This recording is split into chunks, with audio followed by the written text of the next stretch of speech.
One of the questions we get asked the very most is, do you have a therapist you can recommend for me? And while we wish that we knew of therapists in every single place, in every single part of the country, we don't. So what do we tell them instead, Mel? We say check out BetterHelp because it's online, it's at a reasonable price, and you can be matched with a therapist within 24 hours. I've also used them and they have been great. And if you don't like your therapist, guess what?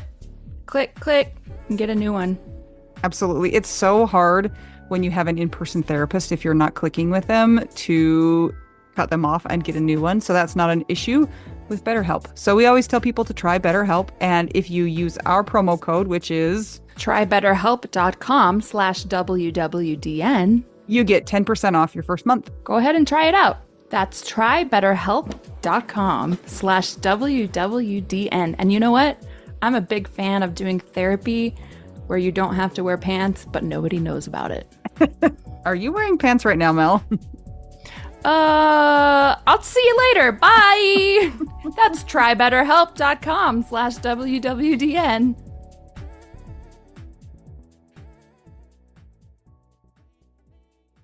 I wanted to say before we started that the only thing I know about Utah is the Secret Lives of Mormon Wives. Oh, That's my background. I haven't watched it. Have you watched it, Anita?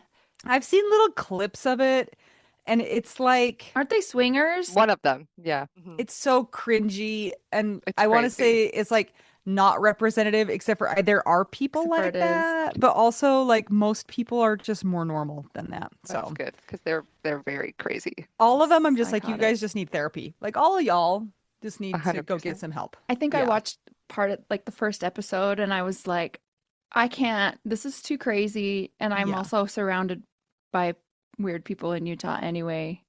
I cannot watch this. Do you like the show? I love it. Okay. It's Because Okay. people love it. it's weirdly like deeply feminist, which you wouldn't expect. Is it? Yeah, because they're all in these like traditional Mormon relationships, but then these women start making like astronomical sums of money. So then all their husbands stop working, become stay-at-home dads, but they're terrible at it. So then it's all Okay. the women being like the whole show is about how all the men suck. It's very funny. That's funny. Interesting. And Maybe aren't I they can like watch. making money? They're like influencers or like, Yes. Yeah, they're which all is also influencers. so weird. I'm like, why do we pay the people we pay a lot of money? Like, what? Our Yeah, no, society is it's crazy. so weird. Can we not make a real widows of like, No, can we make a real that's what I'm widows? saying. Like, can we not? Like, why haven't we done it? I don't think it would be very dramatic. Oh, what are you talking about? We'd be like, oh, cry, cry, cry. No, but And their we'd be, drama is like interpersonal, you know? yeah. But there'd also be like, ding dong, your husband's ashes have arrived. And you're like, ah, you know. So, Yeah, it'd be Wow. sad. well, welcome to the podcast. Thank you. This is our friend Dorothy. We know several things about Dorothy. We know one, she's a secret life of Mormon housewives enthusiast. We know that she enjoys a Reese's peanut butter cup. We know she does not enjoy peanut butter and jelly, but instead peanut butter and bananas. And other than that, we know nothing. So welcome, Dorothy. Yes, thanks for having me. We don't even know where you live. Where do you live? I'm in Toronto. Oh, Yeah. you're What? the We just second talked- person in Toronto we've talked to today. Yep. Oh, no way. Yeah, Yeah, that's funny. that's very It's fun. snowing here today in April, so that's Toronto for you. We're feeling a little bit jaded. I feel scammed by Mhm. the universe because Utah's supposed to be winter and there was no winter. I did not ski one day. Not one Oh, day. yikes. Yeah. First We year had I never a got a ski really, pass. really wintry winter this year, I like the know. most, which was the worst. So to be you're fair. done with winter, but it came back, Yeah, I'd like basically. put away their snow pants and like went back into the base Oh, and man. got them back out. Oh, Are you a Torontoan from birth? Is that what they're called? Torontonian. Oh, Torontonian. Okay, I was cool. close. Yeah. Toronto's great. So congratulations Yeah. for living in a cool place. We love Canada and we love Toronto. We have both been there together. Yeah, for the, what is it? Camp Widow. Soaring Camp Widow, that's it. Dorothy is not a 36-year-old's name. Like, why I were you know. named this? That was going to be my joke that like I was destined to be a widow. Your 'Cause they parents. named me this old name. I was named after my grandma. So Oh, I love it when a person's named after their like grandparent though. Do you yeah. wish that you were named after your grandma, Merle? No. Merle Coyle. Morocco. I could have been Darlene. That's my other grandma. And she was funny. She tap danced Oh, as an cool. old lady. They had like a tap dancing granny group and they went to all the nursing homes and like tap danced. Welcome, Grandma Dorothy. Thanks. What do you do for like Your your Work. existence? Yeah. I'm a teacher. Oh, what kind? I'm high school math and science. You teach the teenagers the maths and the sciences, Hmm. and somehow you're able to keep your wits about you. Yeah, but I'm on mat leave right now because my youngest is only 1. And in Canada, you get long mat leaves. How long? Well, you can take up to 18 months, Okay. which Are is you Wow. gonna what take 18 months? that's what I'm doing. Yes. Yeah. So I don't have to go back until September. So that has been nice, but also crazy. Okay, but here's the deal. You're widowed. Yes. So, like, WTF? Yeah, we got to figure some stuff out. Yeah, Yes. was this Yes. planned? I'm not the widow part. Yeah. Surely hope not. No. I meant the like, okay. Tell us about your Let me- person. I'm so sorry. It's okay. Yeah, his name's Alex. He's also a teacher, but he's like he teaches foods, so like food and nutrition. He teaches kids how to cook, and he does Fun. phys ed or did phys ed. So his subjects were more cool than mine. Like the kids were happy to be there a lot of the You time. guys had like the perfect, you were like the yin and the yang, yin Yeah, yang. and we got the summers off together. It was great. Did you teach Um, at the same school? for a while, not most recently, but we had in the past. Is that how you met? No, well, we met in England, where we were both teaching, but we met at a bar in Camden Town, and then that's why we named our son Camden. I feel like we got so much information right there. Was he from Toronto also? He was from Toronto, but his parents were born in England. Okay, so you're both from Toronto, but you meet in England at a bar, but his parents are from England. Did they live in England? No, they lived in Toronto by then. So it's like they were both British, but met in Toronto, and then we were both from Toronto and then met in Britain. That's really funny. Yeah, it was cute. So yeah, we met at a bar when we were both teaching. Because when you're when you live internationally, you end up meeting more people that are not from there because they also have no friends. You know what I mean? Right. So And also everybody's like, "Oh, do you know so and so? They're from." Yep. right. Yeah. Yeah. So yeah, we met at like a mutual friend's birthday party. Oh, that's fun. And Yeah. and are you guys like similar aged? Is 43. So he was 7 years older than me. I was gonna say it gets complicated once they die. Yeah, Did you guys end up getting married? Number we one. did. And Yeah, did you get married in England or did you get married in Canada?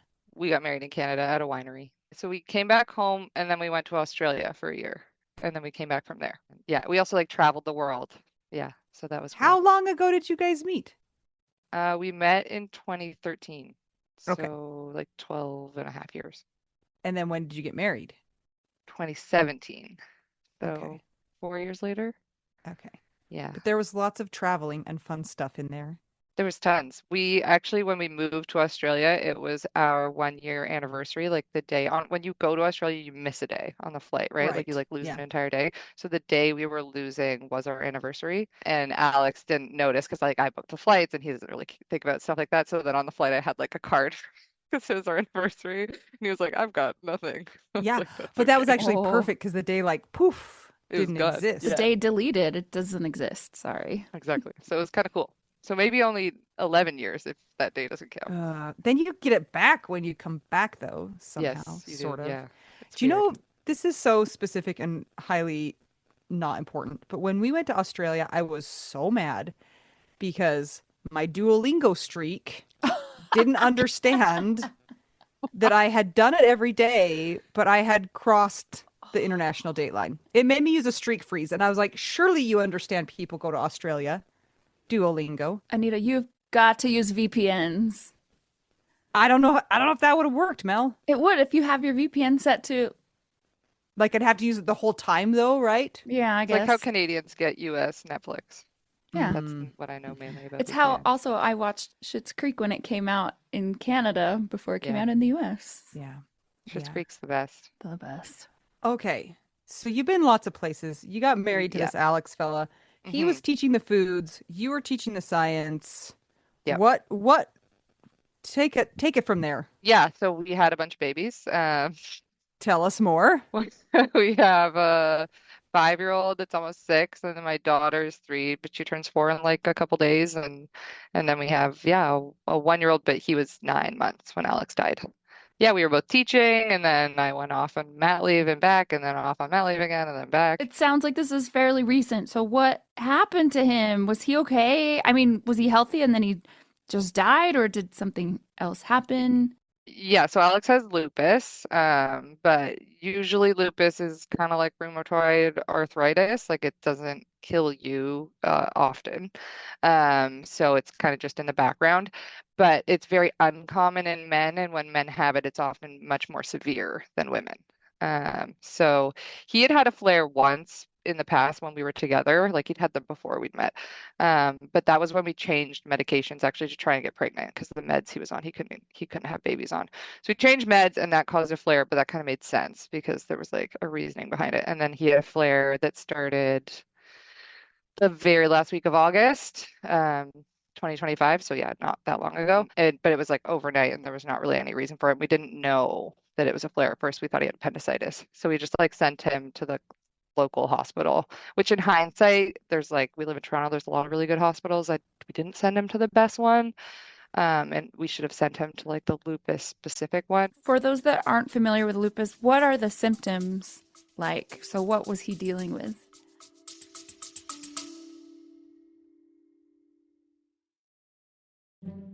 Hey guys, just checking in and want to say if you are enjoying this podcast And you want to see it keep going, maybe it's helped you through your widowhood journey and you think that it might help others on their widowhood journey, you can support that cause by joining our Patreon. some of the things that you get as a Patreon beneficiary are ad-free episodes, so you don't have to hear ads like this. You also get exclusive content, and at a certain level, you might also get an exclusive t-shirt you can only get that place. That is true. It's pretty cool. There are 4 different tiers available, so check it out. It's patreon.com/WWDN. And as an extra bonus, very often you get your names read by one of my kids, and they will do a terrible job with the pronunciation. And that's like a bonus, I think. I think it's kind of the best. I would much rather hear somebody butcher my name than say it correctly. A child butcher it than an adult do it correctly. Yep. So go to patreon.com/WWDN to keep our podcast going and support the widowed cause. Yes! Thanks, guys! Back to our regularly scheduled program.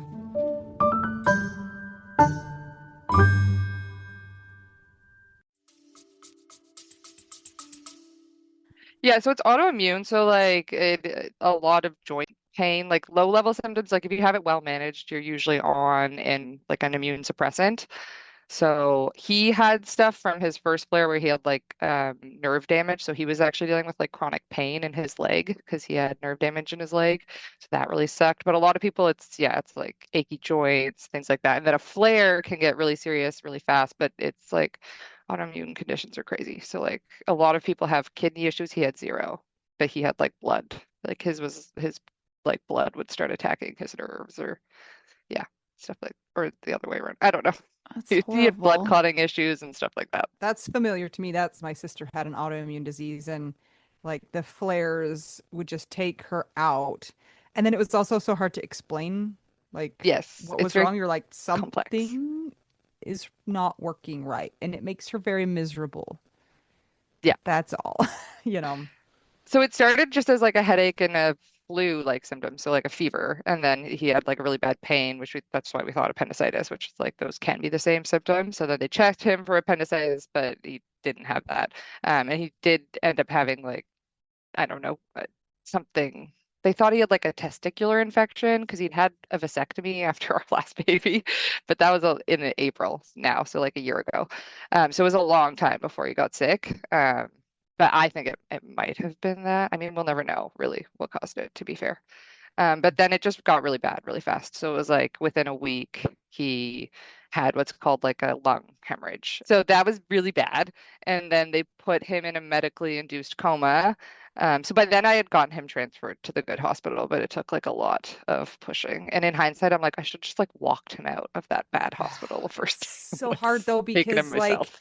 hindsight is so clear Yeah. compared to what you're like when you're in the soup, it's not so easy. And we So, had a 6 month old at the time. So yeah. right. So that's fantastic. It's crazy. So yeah, he had this lung hemorrhage, but then they put him in this coma and then they took him out of it and he was actually doing quite well. So that was like start of September and he woke up and he tried to like speak to me, which is like a huge sign that you get out of that like off the ventilator really quickly so that things were looking good.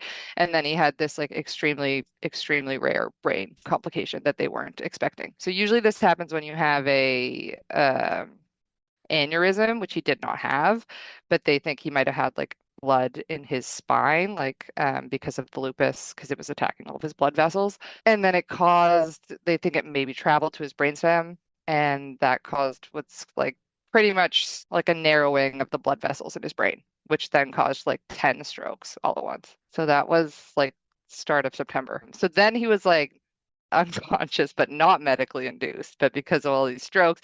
And then it was like 3 months of me trying to do stroke recovery with him. And then the better hospital was like 45 minutes away from us. So then, and I was still breastfeeding. So we were like, my mom was helping so much, and we would like drive out there with my baby and I would breastfeed him. And then I'd go in and see Alex. And then I was like looking up stroke recovery myself and like doing all the stuff because, especially in the beginning when he's like mainly unconscious, like there's only so much that the hospital will do, you know? Yeah. And so then I'm working on stuff with him and yeah, anyways, he was getting a lot better, but it was very up and down. He was still like in the acute care hospital. He hadn't been like moved to rehab yet. They were still like he was still. He was in the ICU for 50 days, Oh and then he man. got moved to a ward, and then in the ward he got pneumonia, and then he eventually got moved back into the ICU because he had like a breakthrough bleed, which is like this is the whole thing we were dealing with because he has this blood clotting condition was like the exact right amount of blood thinners because too much is obviously very bad, but then too little and he would like he got all those clots that cause the strokes. So that was the hardest part was like Yeah. trying to titrate his blood thinner. That is like Anita's sister. It is like a lot of it's the same. So how long was he in the hospital from when you thought he had appendicitis until he actually died? It was end of August and then he died at the start of December. So yeah, September, October, Like November, four. just over 3 months. Yeah. In that time, was he able to speak and communicate, or what did it look like for him? So at the very end, I'd been doing so like the speech language pathologist at the hospital will only like do certain things in certain cases. So I had been doing most of the speech therapy myself just by like researching it on my own. So he could like at the towards the end hum along to songs, which is like a stroke thing because the music is on a different side of the brain. So I would like do songs with him and then try to like cut them off to like get him to say the word from the song, um, which I was just like making up. But anyways, we had some breakthroughs like 2 days before he died where he said his own name. Like they were like, "What's your name?" And he said it. "What's my name?" And he said it. And then he like was identifying a bunch of pictures of things. So we had like we're making really good progress. And then so they were about to transfer him back to a ward, which to be fair, they'd already done once, and then he'd come back to the ICU. But he was looking really good and they were like really happy with his progress and they were talking about rehab centers. And then he ended up dying of like a just a bleed, like because he was on the blood thinners. They think. I didn't get an autopsy because he was in the ICU, so he was getting like 24-hour monitoring when he passed away with one-on-one nursing. So like he went into cardiac arrest and they would see it like the second that it happened. And then they'd started CPR, which was at like 4 a.m. I didn't have my phone like I used to have it on all the time, but didn't at that point because he was doing really well. So I just saw a missed call when I was breastfeeding my son at 4 a.m. They ended up doing CPR for an hour. They called me when they'd been doing it for half an hour. And I was like, okay, so is he dead? And they were like, well, not technically. And I was like, but then they kept trying. They just really liked us, I think. So they were really sad. So they kept trying for a very long time. Well, But I mean, also they like want to save your life. Like it's devastating for them too to work with you for that long. Yeah, so I think then they did blood work at the end and his hemoglobin had dropped by like 50%. So they were like, that's internal bleeding. We don't know where, but it's just like another very rare Yeah. complication of being on a blood thinner. So that's why it was like very immediate and unexpected, but also obviously he was in the ICU. So it's not like he was well. That's so much. Like 4 months in the hospital is so much to deal with. Just the driving back and forth and the taking care of your kids and the doing all the stuff that has to be done at home. And it's just a lot. It's just Yeah, a lot. it was a And lot. okay, so your baby was 6 months old when he started in the Hmm. hospital. Yeah. Yeah. And then he was 9 months old when he passed away. Yeah. And then it was like the very start of December. So like going into all the Christmas stuff. Yeah. And that So means yeah. now it's been like 4 months, right? Yeah. What is December? January, February, March, April. Yeah. Yeah. Maybe a couple days ago, 4 months, a couple days ago. Yeah. How are you feeling I know. today, this minute? Yeah. It's very bipolar, I would say, for me. Sometimes I'm like, wow, am I like a grief savant? You know, like I feel great because I'm like Right? helping the kids and I'm doing all the things and I'm like, look at me go. And then the next day I'm like, oh, I want to kill myself again. So that's yeah, that's what it's like. Grief savant. I like that. No, sometimes like you feel numb, right? So you're like, I actually feel completely fine, you know? Yeah. Yep. And then other times you don't. So when I'm feeling fine, what's annoying is that I can't just feel fine. I'm like, I'm like thinking about it, like, why am I feeling fine? I should be more upset. Yeah. Um, and then when I'm upset, it's kind of like a relief. Like, okay, well, see, I'm And you're still like, why upset. can't I just feel fine? Yeah, yeah, pretty much. You can't have it both ways. Oh, how are your, like, number one, how did your kids do when he was in the hospital? Like, how did you talk them through that and manage them? Yeah, so the thing with him being in the hospital so long before he died is like when he actually died, there wasn't much adjustment because they'd done the adjustment, like the kids had done the adjustment months ago. You know what I mean? So like September for them was the big adjustment because they went from seeing him, like he just like was there at breakfast and not there that Mm. evening. You know what I mean? And then within like a week was in a coma. So it's not, yeah, they weren't like talking to him. So yeah, they had a hard time then because he's like very involved, which we didn't really talk about, but he was the best.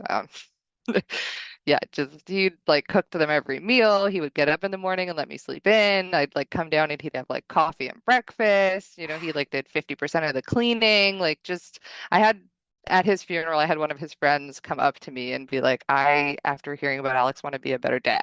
Like he was that Oh, kind of person. Just I was like, yeah, he's dead. He's still inspiring people. That sounds right. So he was just the best. But so they had a hard time in September, which is also back to school. So it was just like a rough time in general for them and me.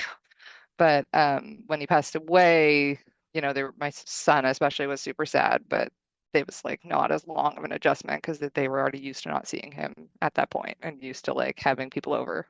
did they let them into the hospital to like visit him, or was it I think they um would have. I mean, the ICU, like they told me not to bring the baby in because other people in the ICU have right. weird things that you don't want a baby near, but he was always just in the waiting rooms. He's not that far away. The bigger kids, I never brought them because he was always like really, really highly immunosuppressed the whole time he was in there, Oh, and they were yeah. always sick. So you didn't want to bring the Um, carrier monkeys to your yeah, husband, I just didn't basically. want to risk because he got pneumonia twice as it was, right? Which I'm like, Yeah. I don't know. In hindsight, maybe I could have brought them, but if he had gotten sick from them, I never would have. Like, I would have been so upset. So I also wore a mask like every time I was with him because I was always with them. So Right. yeah, just Yeah, it's trying like to. a level of paranoia too, where you have this like weight on your shoulders of like, I don't want to bring it in. And Yeah, that's just so much for you to deal with. That's like, yeah, it was a lot. it was a lot. And it sounds like though that you've got family close by and they were there during that Yes. time and still there for you? Yeah, my mom comes once a week, which is really nice, and then takes the bigger kids for sleepovers often. And then my sister lives with my mom, so she's here quite a bit. And then, yeah, my community has honestly just been pretty amazing too. So there's definitely support. I think I would not have survived without it. So, yeah. Do you know any other widows, especially young widows? I unfortunately do. Alex's best friend passed away 3 years before he did. Oh boy. So I know his wife, like we were at each other's weddings because they were best friends. He had like a rare blood cancer, weirdly, very similar situation where like she had really young kids and it was like 3 months from like when they found out it was serious to in the hospital and then dead. And then my other friend's sister had an first sister, whatever. Yes. Yeah, my friend's sister also had a husband that died of cancer, so I've connected with her since, which has been nice. I mean, sort of nice, but yeah. Yeah. Handy a little Do bit. you feel like they've been able to like shepherd you and help you figure that out at all? Or I mean, they're just nice. They're nice to talk to because like it's just such a weird, isolating experience at this age, I feel like. Like I feel like nobody knows like what to say to you or like what to expect you to be like, which is totally fair. Like I wouldn't know what to do if one of my friends had become a widow and not me at this age. But yeah, I just feel like everyone around you is, it's just like such a rare experience that you feel really isolated from your friends. what have people done for you that's been like helpful for you, and what has not landed well for you? So people have done like everything. Good. So what it started, honestly, it was like the hardest part was when he was sick. Like those 3.5 months that he was sick was a lot harder logistically than when he passed away because it was like I had to go to the hospital. I was trying to go every single day, and then I was trying to do the research when I was home, and then yeah, had the kids, and like I couldn't cook a meal because I wasn't home to cook the meals. So it was really, really bad. So people started a meal train pretty early on, which they're like I still have coming now, pretty like sporadically. But yeah, there's still some people that are doing that, which is really sweet because he did all of our cooking. Big I transition secretly for want to me. know what the worst thing somebody's made for you is. The worst food? Yeah. Um, I don't know. It's all been, I mean, I'm pretty easygoing with food. The kids like will reject half of it, but I'm like, whatever. Um, you just can't predict what they're gonna eat on what day. Like one day they'll have a lasagna and they'll be like, this is great. And the next day the lasagna will have like a black pepper flake on it. And they'll be like, that's black and I'm not touching that. That's Yes. disgusting. And then Yes. I'm like, guess you're not eating. I don't know what to tell you. Speaking of lasagna, one time we got a lasagna that had cheddar cheese on it, and I don't want to be cheesist. Like, I Whoa, love all cheeses. It was weird. I'll just that's a say little that. I love different. a cheddar on the top, unless you burn it. If they don't burn it, I think it's good. I did not love it. It That's was, fair. Was there any ricotta in it at all? Or was all the cheese substituted with cheddar? This is I Yeah, think it important. that was would be like, I worse. think it was all cheddar, but it wasn't like, you know how you can make like a South, like you can make it its own thing. I think it was still just like tomato sauce and No. Italian-y, but then with cheddar. No, because the ricotta, like, it makes it fluffy, in the Yeah. middle. It's Yeah. integral to the lasagna. Yeah, I would I say just, that should not be called lasagna. It should have a different name. I don't know. That's really That strange. was, I'm pretty easygoing too, but that was weird. Not the best. But yeah, I don't think people did anything bad. I mean, like, sometimes people say the wrong thing, but also I'm pretty easygoing. Like, I think people are trying. I met the mayor, which was, Of Toronto? yes, which was really random. That's like different than like if Mel or I met the mayor of our city because ours are tiny. Toronto, people, it's even bigger, especially people in the States don't realize how Toronto, I think it's like the fourth largest city in North America. Okay, tell us why. So we had a GoFundMe, and then the GoFundMe led to a Toronto Star article about Alex because, like I said, he's amazing. So then they were like, because he's a teacher too, and he does this like food program at his school where they like feed all the kids breakfast and like set out all this food for them, and he ran that. So the article was kind of about that. And then the mayor saw the article and it was kind of like a publicity stunt because they were doing their budget and she was increasing funding to try and expand the food program that they were doing at his school to like all the schools and they were going to fund it so that kids would all have breakfast at every school kind of thing. So then it was all very last minute. They were like, we want to meet this day, which was like a day later than the email that I got. And it was like 1 month exactly after he passed away. And they were going to do the whole thing at his school. So I was like, okay, I'm just going to go so that I can show the kids the pictures later, even though I was like not particularly functional at the time. Um, so yeah, I met the mayor 1 month after he died, and they did a whole like handing out food and talking about the budget, and it was on the news, and it was very bizarre. And she is also a widow, which I had forgotten. Oh. But I kind of knew in the back of my head when she mentioned it. So then we had this whole like widow connection. Obviously, this was not the mayor at the time, but I just learned about Rob Ford. Ah, yes, that's a fun part of our history. Do you know about Rob Ford, Anita? Yeah, there it was involved. There was cocaine. There was a lot Yeah, of, yep. He crack. was a bit He bonkers. looks like a fun kind of a guy, though. I He mean, probably R.I.P. was. Yeah, not as a politician, but as a Yeah. friend, sure. Yeah. So Dorothy, do you know the mayor's phone number? Does she want to be on the podcast? Ask her for us. Thanks. Bye. I do know her phone number because Really? she gave it to me and she was like, call me anytime. I don't sleep. We can chat. Oh, It's that's so because we're both sweet. widows. So she was actually, it was really, really kind. Yeah, she was very sweet. Did you ever do that? Because I'd be I did. terrified. I didn't. No, No. no, Okay. I don't know what to say, but she's very nice. I wonder if people took her weird lasagnas when her husband died. Probably. I They, think prob- that's a universal they probably had ricotta in it, experience. though. I hope If so. you Hopefully. give the mayor something, I feel like it would have the proper ingredients. But you never Yeah, I'd well, be know. scared. she wasn't the mayor then. So who Ah. knows what she got? Did you get any weird artwork from people? No, no.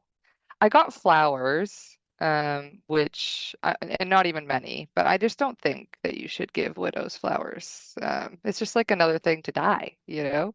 Um, like right after, and I was like, I can't keep this alive right now. I'm barely keeping myself and the kids alive. But no. And then at the funeral, we did Lego flowers instead because my husband really liked Lego. So all the Oh, cousins built Lego for the funeral, and then there was like these Lego flowers and little like vignettes everywhere that all hit like my nieces and nephews had built, which was really sweet. That's so cool. it's a great idea, but they're so expensive. Legos are ridiculously expensive. I have So, a Lego question for you Mhm. moms. I remember when I had Legos when I was a young child, and you could get them in a giant bucket, just random Legos. And now it seems like everything is a set. Do they still have the giant bucket that you can get of Legos, like 300 Legos or whatever, or does everything come in a set these days? I think you can, but I think everyone just has the giant bucket because all the Lego sets the bucket. become the bucket. Oh, Yeah. okay. If If anything, I want you to like throw Legos out. Like I'm trying to convince my son because they just I can't emulate. Do you know how many bucket of Legos we have at our house, Mel? You come over any Yeah. day. I mean, it's not a bucket anymore. How many? It's like big, giant Yeah. containers. That's how we got through the pandemic. I was just like, buy Legos. You guys are gonna build Lego all the time. This is so random, but when I clean, when I'm like doing a big house clean, I'll put on a fanny pack and all the Lego that is in the couch on the floor, and I will fill it up over and over and over, and then I go dump it in one of the bins. And that's because Yeah. they're everywhere. They are. But we have like the really little baby, so I'm trying to relegate the Lego to certain spots so that my baby doesn't eat it. Yeah. It's not going great. My son loves the sets. He's a bit obsessed. Like he was doing one, and then I was like, you can't finish this tonight because he's like 5, and he was like, it's a 9+ set. And then Yeah. I put him to bed, and I was like, why aren't you asleep? And he's like, I can't stop thinking about the Lego. I gotta finish the Lego. You're like, do you know how much that set cost? You cannot finish $150 in one night. It's got to last at least 2 nights. I want to know about Alex and his teacherdom because Jason was also a teacher. How did his students react to him dying and what did they like? How did they show it? Yeah, they were sad. Um, his school goes back a week earlier than most schools in Toronto, so he had been back at work for 2 days when he got sick. So he had like just met those classes, so they didn't know him well, but he had taught at that school for at least 2 years, so like all the kids there knew him. So yeah, I think they were pretty upset, the kids that knew him well. The school's really great. So they did like even just recently they sent me a message that Alex loved puzzles and he used to like work on the school puzzles at lunch and stuff. So they did like a memorial puzzle thing for him and like all the students that liked him or whatever could come work on the puzzle and they just finished it and they're like, we have this puzzle and like all these notes and stuff for you and where do you want us to like, do you want to come in and get them or do you want us to send them to you? So yeah, I think the school um, is pretty good about setting up avenues for the kids to be able to like discuss what they're feeling because we have social workers at the schools and But yeah, I think there was a lot of, I was worried that there would be too many students at the funeral because, yeah, we're both teachers. So I think what we did is instead of like release the details to the entire school community, we were like, if you want the details, come to the office, so that any kid Oh. that really wanted to be there could come. Define too many students at the funeral. Why would there be like what does that mean? Like physically for the I building. know, but like, oh, like you guys just wouldn't fit in there. Yeah, yeah. Oh, okay. Like there were like 400 people, and like we already had a plan where like if not everyone fit inside the room for the funeral, there was like you could view it from these like viewing platforms, so that was already happening for Yeah. people. So yeah, just we were at one of the biggest spots, but there's still only so many people you can get at one funeral. Did your What? students come to support you at all? No, well, because I wasn't working at the time, and then I didn't want it Oh, released to my school as well. Like my staff came, like a bunch of my friends. But yeah, I don't think we released it broadly because Alex had worked at my school, but not for a long time. So like all the kids that would have known him had already graduated. What age of students was he teaching for the last He's couple high of school years? as well. Oh, Yeah, okay. So kind yeah. of So older. yeah, like Um, 14 to 18. did you have any like interesting encounters with his students? Like, did any of them try to talk to you or give their condolences?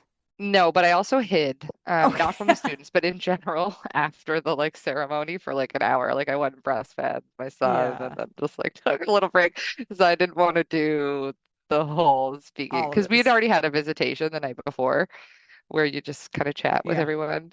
Talking to people right after your person dies is just that's the most uncomfortable situation.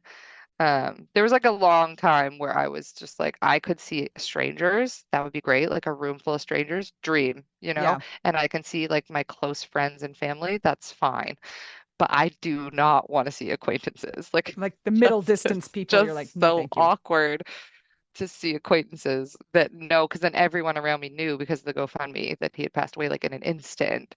And then they all want to like give you this like awkward, like, oh, I'm so sorry, but it's just like it's just an uncomfortable situation that I wanted to avoid. Okay, this is the one time where having a breastfeeding baby was like the best thing for you because you could use that Yeah. child as an excuse at any point in time. You'd be like, oh, I've got to Yeah. go. And like, nobody can Yeah. The argue with little that. shield. Yes.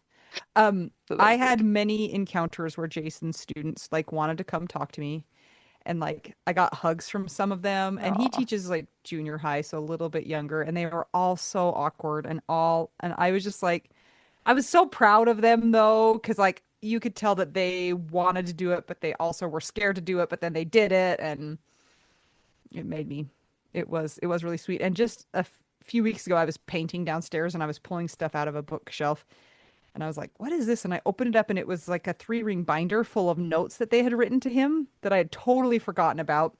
And I remembered looking through it before because Jason taught English, and I was like, "Jason, you failed them." I was like, you can't read their handwriting. That's so They funny. cannot spell, and their grammar is horrendous. And it made me laugh That's so good. so hard. Yeah. I was like, oh, these sweet children. You weren't a very good teacher, were you, Jason? But That's so funny. One of my favorite videos of Alex, because I like go back and watch old videos, is one I took of him where he was trying to mark and he just started like laughing uncontrollably because the thing he was marking was so bad. I tried to make him explain it to me and he's just like, it's awful. So it's one of my favorite videos to go back and rewatch. I think that they figure it out at some point in time. I hope that they do.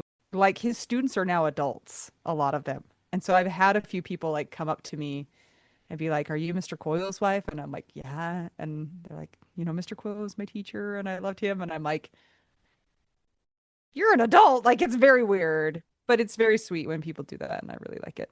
So, Yeah, that is cool. yeah. But I'm also like, "Shouldn't you be in seventh grade?" And they're like, "Nope, I'm have my own children now." That bothers that me. do they really? Yeah, Well, I mean, it probably wasn't the students he had when he died. right. You know what I'm saying? So they might have had him like 3 or 4 years before, so they were in 11th grade. And yeah, it's been like 7 years, Okay. so Well, that buys you 3 or 4 more years of time to when you can actually be very horrified.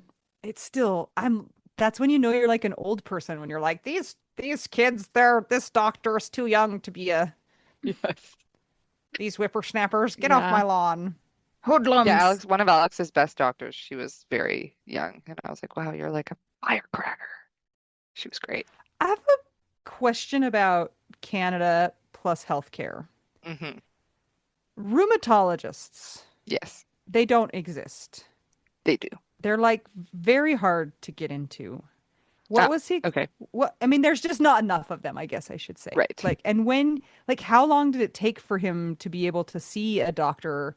So he was already followed by rheumatology because he'd had lupus for so long, but that was the issue with the first hospital. So they had apparently two rheumatologists on staff, but they just wouldn't come. And then like it had been days, and then he was super sick, and we got him transferred. And then like that last day, we finally saw the rheumatologist. She was like, "Well, I don't really actually work in the hospital." And I was like, "Okay, well." We probably should have been told that like 5 days ago and moved to the hospital that we got to move to where they have an entire like in-house rheumatology team. Because Toronto's like it's amazing, like we have really good hospitals. We just weren't in one of The them. best one. Yeah. But is it pretty easy to access? Like, the first time he had to see a rheumatologist, did he have to wait like a long time? I think so. I mean, I wasn't around. He was Right. 16, but Oh, he was so young. yeah. I mean, I guess it depends how bad you are, but I mean, like for most things, yeah, there's like a 6 month-ish wait. But to be fair, my son, I was worried that he would have lupus too, my like 5, almost 6-year-old. So then I got him referred and we got seen at Sick Kids Rheumatology, like not that. It wasn't that Yeah. bad of a wait.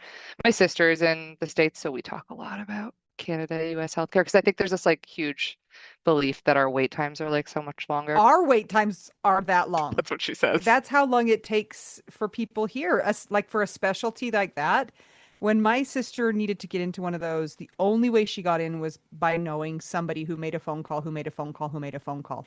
And otherwise, it was like a year to get into somebody. And they like tell you what time you're going to be seen, and that's the time. It's like, I don't know. It's just funny to me that we do that, like that we say, oh, well, the wait times are so bad. And it's like, they're bad here too. It just depends on the specialty that you're trying to get Right. into.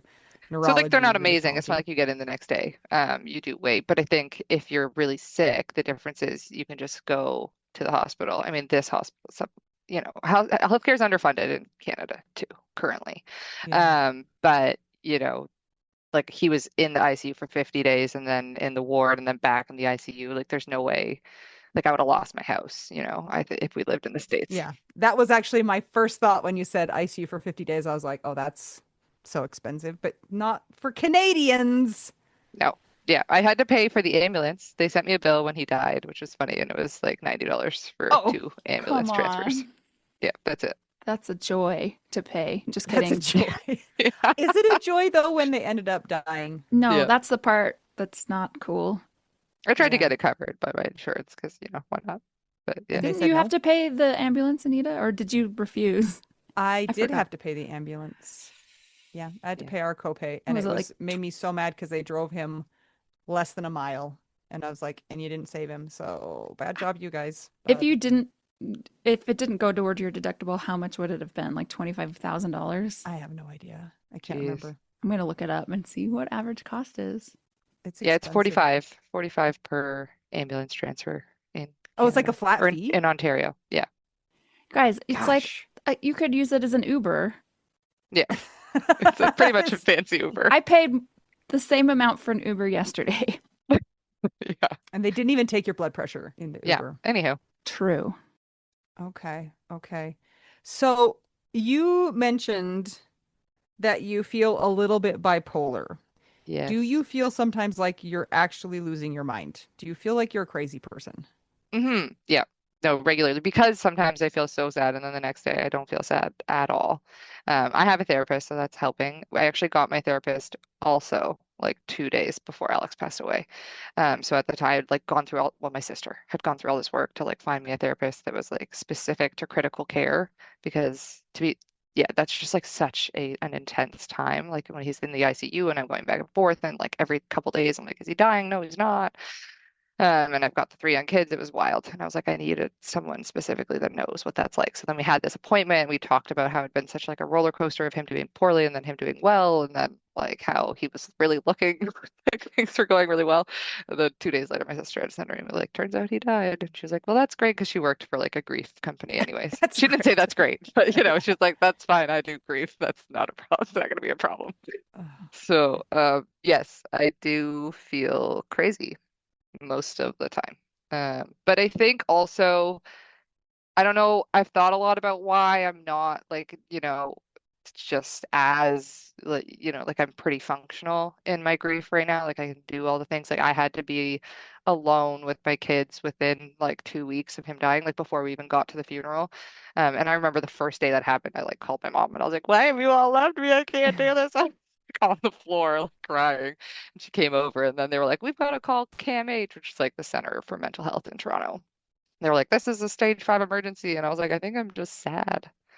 I don't think it's an emergency, Because I think if you're not in grief, you don't really understand the like fact that you feel like you want to kill yourself. They're like, you're gonna kill yourself. I was like, I'm not going Yeah, you're to. not like, I'm not actively suicidal. I just want to die. Exactly. Yeah. It's just like so painful to be alive in this body right now. And Mhm. also there was like for me a big part of it was like I would have rather I died, which I don't know if people talk about a lot or maybe other people don't feel as much, but like I said, Alex was amazing. And I just feel like for men, it's easier, Like the whole thing is like they just get remarried. Like even with 3 kids, Alex would have been a catch, and someone would have been like, he was like Alex. Also, we didn't mention this, but he was very, very, very attractive, which I don't think people talk about when someone's dead. It's just really hot. How did you land this man? I mean, he sounds perfect, and then he goes and dies. I know. I actually had friends that said this to me after he died. One of my like friends from when I was a child, so like knew me as a nerd and like a really awkward kid. She was like, I was just so shocked when you married Alex. He was like so nice and so hot. I was like, I know. I don't know. You're like, But I anyways, thank you, I yeah, think. yeah. I was like, he would have been fine, was like my thought process, even now, or especially in the beginning, and then like, yeah, I just feel like a lot of us, it's like if you could sacrifice yourself for the people that you love, you would. So I'm like, I would have rather it was me, but nobody asked me that. I have mixed feelings on that point, actually. Like, I've thought about that. Mel, have you thought about that at all? Like, Say if it it again because I was looking up ambulance costs and I have answers now. would it have been better for Scott to die rather than you? Like, have you Oh, ever I thought about was, that? well, he Yeah, the he other did way. he did die. Wait, what did I The other say? one. And I am here. Sorry. I was so confused. Like, why are you looking at me like that? She's like, I don't understand the question, I'm Anita. like, is Scott alive somewhere? Now my nightmares have come true. He's hiding in Mexico. I would love that. I remember talking about this when Yeah. I was in the stage that you were in. And I was like, this is so horrifying. It guts you. You're unwell. There's nothing that can compare to how terrible this is. He would not survive this. I know it. Mm, And I've already been through crap. And it's good that it wasn't him because I think that it would have killed him to go through it, truly. yeah, maybe it's very selfish of me it is partially very selfish of me for me to want like Because it you deal with sucks. this, Yeah. like I don't want to deal with it. He was one thing that you are definitely better at him, breastfeeding. 100%. True. Yeah, Wow. he couldn't have done that bit. Nope. Do you think it's so funny though? Because like when we have these conversations, it's almost like, well, if a death were going to happen, maybe we could have negotiated a trade or something, or maybe maybe the universe was just going to take a person. So it should have been me or him. Yeah, I like they think about the like deal with the devil, which like I'm not particularly religious, but I was raised religious, and like I would have done it. They know that. I Nobody would have done the asked. deal. Nobody, and I remember at some point, like the things in the early grief that you can convince yourself of. Like I went to sleep one night and I was like, gonna wake up in a different universe. And in that universe, he's gonna be alive. And I just will never, I was like, I'm never gonna talk about it again. I will never mention those 5, 6 days that he was dead. And I was like, it's good. I was like, whatever the bargaining I was doing it. It's like that's what's gonna happen. And then I woke up and I was like, it didn't work. But I really had convinced myself that this was like a thing that I could try. I remember more often than not, and even outside of the acute horrible grief first year, I would still think this because I had extenuating trauma. Before I would go to bed, it wasn't like a prayer, but it was. I was like, please, can I please die tonight? I'm okay. I'm ready. I'm ready. It's okay. Like, let's just end this. I'm not going to do anything, but like, can I please die in the night? That'd be great. It never happened. And No. not according to my question. In your alternate universe, it did happen. And I'm the one haunting. That was never the thing for me because of the kids. So I think you guys have talked about this because like, I like had to get up, like even with someone helping when you have like a 9-month-old and a 3-year-old and a 5-year-old, like even when I had someone with me, there was no like off time. So like I never even had like a day of like crying in bed, I would have like 20 minutes. And then like not necessarily 20 minutes when I needed it to cry in bed. So it was like right away doing all the things. And I had a lot of help and like people plan the funeral and like everyone's so lovely, but it's still just so intense with kids. But it also means, yeah, I didn't like get to sit in that space of like super sadness. So it's a real blessing and a curse. But I think in the beginning, I for sure would have really heavily contemplated actually killing myself if I didn't have the children. It's heavy, but like it's also the truth. So But then at the same time, people are like, you can't feel happiness for so long. Like it's totally normal if you don't feel happiness. I remember feeling happiness like right away with the kids because they're just so cute. oh, So it's just this like, yeah, that's what's weird about the children. That it's like it's so much work and that means you have no time off and you have no time to actually grieve and your life is insane. But then it's also like they're just adorable and they don't know and they don't care. So they just keep going on with the things that they are yeah. doing. Did you and Alex ever talk about like potentially one of you dying? I watched this like somebody shared a clip of a short little video the other day and it was this young couple and they were talking about like how long would you wait to date if I died? And it was interesting to watch that clip as somebody who's like living that. Right. And I don't know, it was just kind of like, okay, did you guys ever talk about it?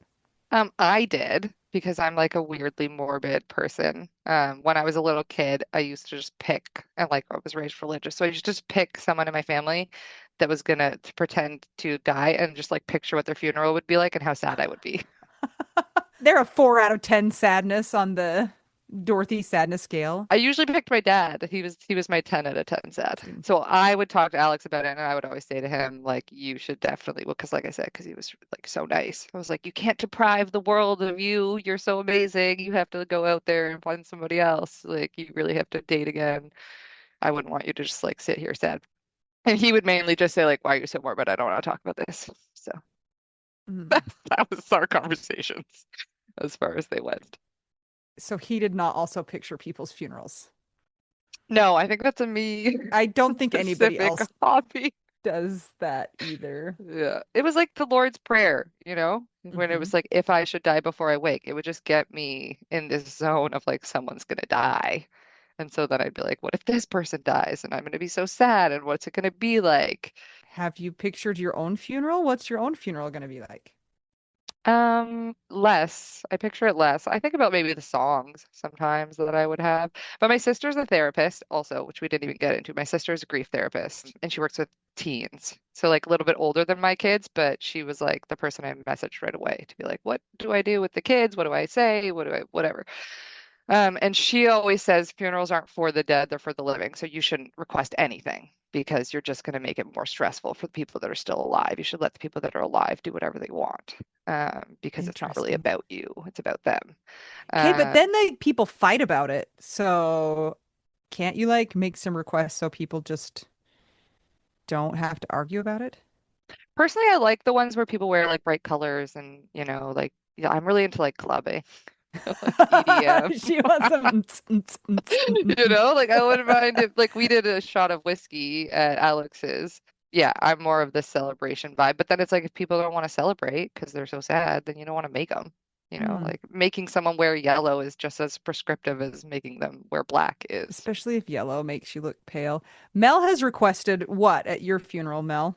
Bounce houses, dunk tank, Nintendos for all the kids. Nachos, gas station nachos. Maybe I made that part up, but Oh, let's add it. yeah. My great aunt is having a funeral in the summer, and that is what she requested. And so we are having bounce houses and we're having Are you cotton candy. serious? Yeah, you want to come? Did she take my ideas I from love me? this. I think this No. would be great if you're old, because Yeah. people aren't as sad. It's like timely, so they're ready to bounce house. Yeah, she's like, you guys are having a 5K, and she gave my sister a lot of money to make it happen. She had to have taken it from me. I'm the only one that's ever said Ever bounce had this houses in idea. the world. The only fun funeral. Snow cones. She also collected plates, and so she's like, give the plates away to the children.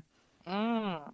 We gave away Alex's plants because he was our plant zaddy. That's what I called him. And he had like 45 plants in the house when he got sick. So then I was trying to take care of all of them while he was sick. But then when he died, I was like, these plants have to go. And I kept like four. So we had a whole plant station at the funeral where people could take a plant, which was also my sister's idea. That's a good Good idea. idea. Take a plant, leave a plant. Yeah, then they have like one plant to care about and remember him versus me having 45. It's Yeah. like a party favor. Yes. Here, take this plant from Alex. Mhm. We also did write down a memory so that I can share those with the kids. So I thought that was really good because now I have this like book of memories, random different memories from different people, and they can just like flip to a page and read about Alex. Do your kids ask about him? Do they talk about him? Or is it just like life is just what it is and They don't ask, they talk about him a lot. My daughter makes up like 50% of it, and I'm like, Mhm. but like every once in a while, it's so accurate and so true. So she definitely still has memories. I do get sad that those are going to go away because she was Yeah. 3 when he died.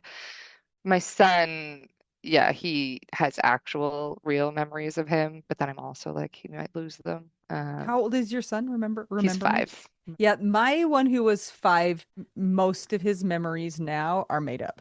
Like, and he's sure they happened. And I'm like, Oh, okay.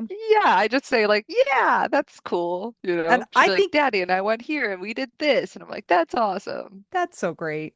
I think I've told this to the podcast before, but like that son was obsessed with Deadpool for a while.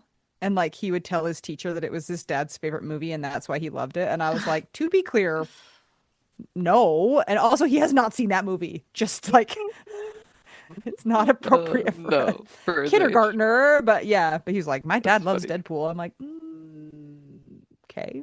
Anyway. Alex randomly, I feel like didn't have a favorite color, and then I've been asked that since, and I'm like, I don't really think he had one. But then it's like, do I? Like, then you're like, widow. I'm like, did I even know him? Did he have a favorite color? But I'm pretty sure he didn't. Some people don't. Yeah, he just didn't What if really you care. just like a bunch of them? Yeah. That's kind Yeah, of me. exactly. Go through phases, I guess. But like little kids are obsessed with favorite colors, Right. so they're Yeah. always like, what was Daddy's favorite color? And I'm like, Lavender. all of them. I don't know. Chartreuse. He didn't care. Yeah, I feel like we really need to have favorites because people need us to have favorites. Not necessarily for us, but like, what's your favorite movie? I'm like, I don't know. Like, no, you need to have a favorite movie. What was your favorite food? I don't know. I like a lot of food. No, you need to have a favorite food. Makes it easier for other It does. people. It's like an easy thing to talk about. And now that he's gone, it's like an easy thing to tell people. But he didn't really have a favorite. Well, he did. Sticky toffee pudding was probably his favorite food. Really? But he was like notoriously like a trash compactor. Like he would eat anything. Mm, So that was great. Like I would say I never trusted him because I like baking to like tell me if my baking was good because he always liked it. yeah. Like I have to go to someone discerning because you're just gonna be like, this is great, even if it tastes like shit. So yeah, he's not good at that.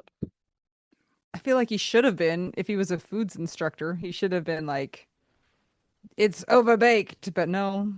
No. Oh, well, yeah, with his students, but I think like theirs were pretty bad sometimes, They'd be like, you put in like a cup of salt when it said a tablespoon or something. You've done something terribly wrong. Something's gone terribly wrong. Do you guys want to know about ambulance costs? Yes, I do. Well, there are lots of different categories because there's like a basic ride to the hospital or there's a life support ride. And then if it's in network for your insurance or out of network, and then there's something like 40 cents, 42 cents a mile. So Anita, you probably paid 42 It cents. is like an Uber. Yeah. Yeah. But base rates, EMT ground ambulance, 1176.11 per transport. This is effective of July 1st, 2024. So if there's a more updated one, I don't know about it. But isn't gas like insane right now? I'm sure everything's going up. My car insurance just went up $100 and it's like my car's getting Older. Yeah. So that's fun. Advanced EMT ground ambulance, 1552.68 per transport. Paramedic ground ambulance, 2270.22 per transport. Paramedic on board, paramedic not employed by the licensed ambulance provider, 2270. Mileage rates, 42.24 per mile or a fraction thereof. Yeah. Wow. Uber.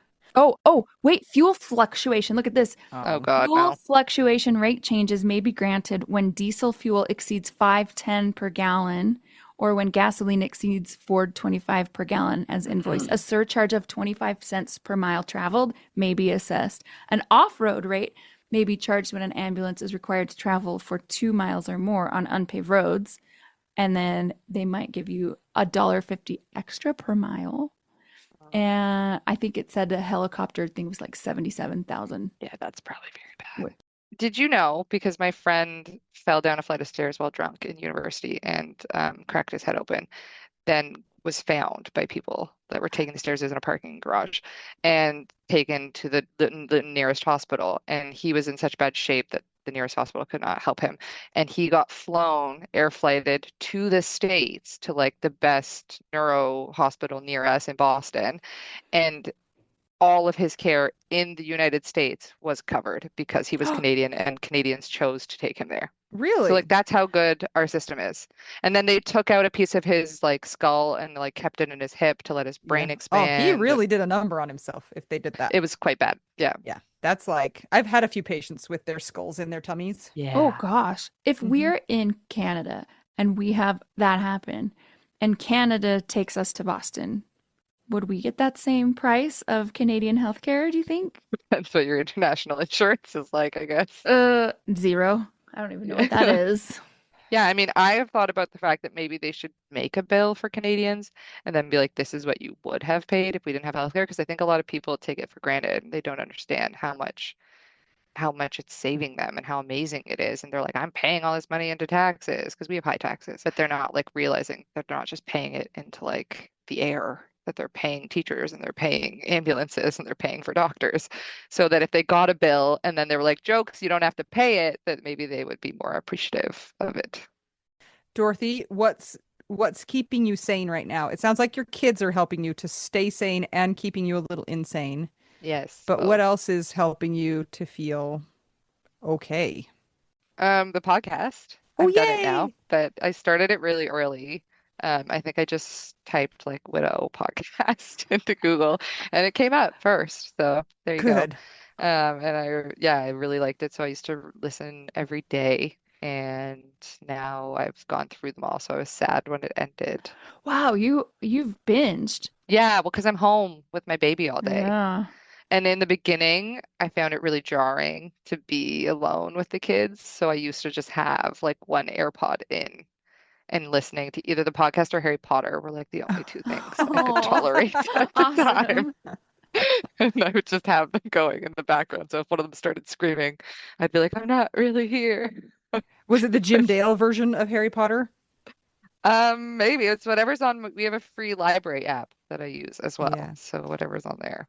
so Um, good. Yeah, and then like I said, I have a lot of people that are helping. Like I went out right away. I think being I'm very extroverted, and I actually think that has helped a lot because I like to be around people. So I think I went out for like a drink with my friends. I don't know, maybe within a month, you know? And it was kind of weird and somewhat awful, but it's also like it's like ripping off a Band-Aid. So I just started doing it.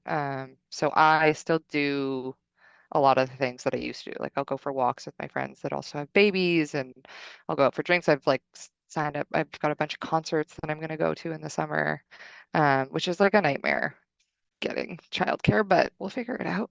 Yeah, a lot of my friends, when he was in the hospital, I had friends that like offered to drive me a few times and like would get me a coffee. And I just think there's a lot of people, that are really lovely in the world and that care about you. So I try to do that. I try to hack my brain a lot, you know, like just try to think about all the things that are going well in this, all the people that do care and the kids and all the support that we have. And then Alex, like I use him, I try to hack with him a lot. He was really into fitness. He was like personal trainer before he became a teacher. So now I try to exercise, and when I'm exercising, I try to make it like I'm doing it for him. Do So it for whenever I can, Alex. yeah, like I'll Yeah. imagine him like cheering me on, like you can do it. So I think if you can find little ways, like I read on Pinterest, I was looking up a bunch of grief stuff on Pinterest at one point. And one of the quotes that I liked the best was like, be the things you love about the people that you've lost. Yeah. So that's what I tried to. Alex was about best. So I'm like, well, just try to be a bit Yeah. nicer. Like I think he was nicer than me in general. Get like one step closer, I think. Dorothy, if you want to bring the kids on vacation, we will try to let you meet some of the real Mormon housewives. Is that what they're called? They are not housewives. That's a Oh, different one the secret lives of of Mormon. Mormon wives. Yeah, they're Okay. just We don't know any of them, but if you make it here, we will that's do funny. something for you. Just an offer. Yeah, I mean, I would love, I don't want my children to meet them probably, but I would love to meet them. You guys always talk about what Lifetime movies? We don't have that here. Or maybe we do, but Oh, I don't watch them. But we okay. have like rom-coms. And my thing with Alex was that I always thought we were in a rom-com because like we have this like super meet cute, which I didn't even Yeah. get into. Yeah, our love story was just like really easy. Everything was great. And then he died, and I was like, I think I said to my sister pretty early on, I was like, guess it was a Nicholas Sparks novel this whole time, and I didn't know. That's kind of like Lifetime, where, yeah, it goes south and it's more of a nightmare than it is a Well, rom-com. Nicholas Sparks novels, they're like still love stories. He just always murders, or not murders, but tragically kills one of the two people in the love story. So yeah, that's what that's my thing about Alex. That we're a Nicholas Sparks novel now. So Dang it. uh yeah, it is unfortunate. The Secret Lives of the Widow Wives Club. That's going to be our show. I I want think it if to they were happen. going to make a show about widows, it would be about dating, which I know is not really, you know, a thing that all widows would love the show to be Yeah, I about. think it can include that for sure.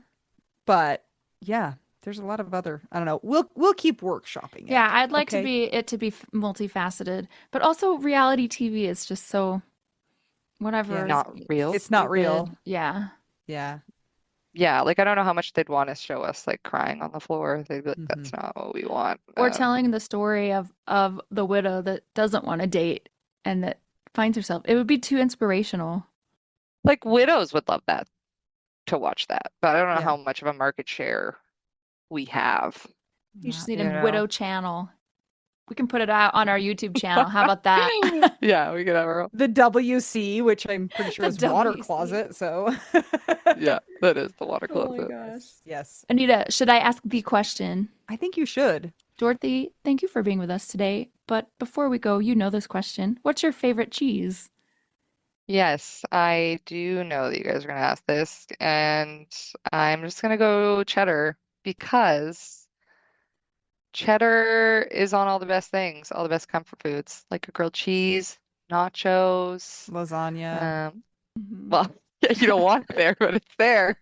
It just pops up on everything. and everything. It is good. Uh, We were just in Mexico and the cheddar, the name of the cheddar was cheddar suave. And I was like, yes, thank you. no. Was it suave? It Uh, was. It was great. I had a lot of quesadillas with many kinds of cheese. It was great. mm. Yum. I also like a brie with, I think people have said this, like a brie with cranberry and phyllo Mhm. pastry, like warmed up. That's really good. I, as your fairy widow mother, grant you. There's there's a child creeping That's behind you. Yeah, that was That's funny. the swamp monster. this one time one of them came and like fell down on the ground and pretended to like die and then just laid there for a It while. was pretty good. I grant you all the cheeses of your desires because you Okay. deserve any and all cheeses as you try and figure out how to be a widow 4 months out. So, Yeah, still in the swamp for sure. yes, yes. Thank you so much for joining us today. If our listeners would like to keep the podcast going, check out our Patreon. It's patreon.com/WWDN. If you'd like to buy us some tacos or cheddar cheese or just supply some funds to our potential ambulance fund, since we live in the United States, go to buymeacoffee.com/widow we do now. We always love a nice rating and review on Apple Podcasts and Spotify. And until we get to talk to you again, I'm Anita. I'm Mel.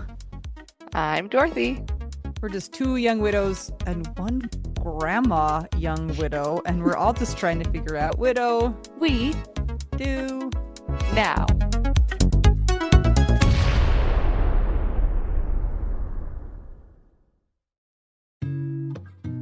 Mel, can you please tell me how you feel about therapy?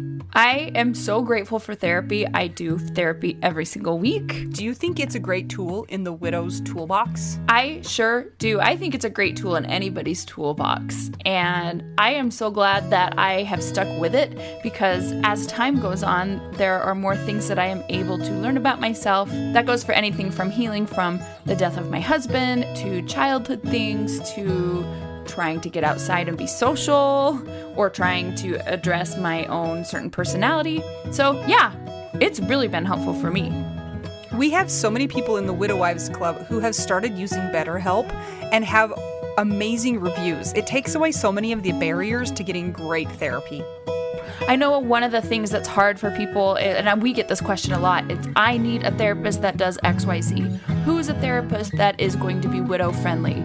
And I know that is so hard to find. When I did therapy that was not on this online platform, it was hard. And it's kind of trial and error, kind of like a new medication, honestly, like a new antidepressant. And the way that BetterHelp is set up is it's easy to find somebody that has your specific needs as part of their expertise. And you know what? If you get into a couple of sessions with that person and it's not a good fit, it's so easy to change. You can ask some of our friends in the Widow Wives Club. They've changed therapists and gotten one that has been a better fit for them. Well, a lot of them are lucky with who they get first time. I am so grateful for mine. I love her so much, and it's literally changed my life for the better. This is amazing. So if you guys are wanting to add therapy to your toolbox or need a change in who you're seeing right now, consider checking out BetterHelp. They're one of our sponsors. If you go to trybetterhelp.com/WWDN, you get 10% off your first month of therapy if you sign up with BetterHelp. And let me tell you, the day that I was in the hospital with my dad when he was dying, I was able to instant message with my therapist, and she checked on me all throughout the week. And I was not available for video sessions for a lot of those times because there were things we were dealing with, like mortuary stuff, and I was still able to be in contact with her. So they're very, very responsive, caring. It's such a great platform, and I recommend it to anybody who is looking for therapy. Once again, it's trybetterhelp.com/WWDN. And that's for 10% off your first month of online therapy. You don't even have to wear pants, Mel. I know this. First-hand experience. You can even wear a onesie. Or a twosie. Ooh, scary. All right, bye!